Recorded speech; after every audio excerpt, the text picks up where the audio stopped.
Lihat baik-baik, seekor anjing laut sedang memakan ikan hidup-hidup. Tapi anehnya, ikan ini tidak berlari sama sekali, bukan karena dia pasrah, tapi karena ikan ini bukan ikan biasa. Ini adalah ikan mola-mola, atau yang lebih dikenal dengan ocean sunfish.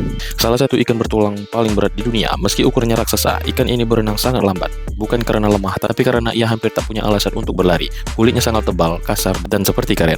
Gigitan predator jarang mematikan. Ukurannya yang besar juga membuat banyak musuh ragu mendekat. Dan kalaupun diserang, ikan ini tidak dapat kabur. Alasannya karena satu ikan mola betina bisa menghasilkan lebih dari 3 juta telur dalam sekali bertelur. Ikan ini tidak bertahan dengan kecepatan, tapi dengan jumlah dan evolusi. Alam memang tidak selalu salah memilih yang paling cepat, tapi yang paling bertahan.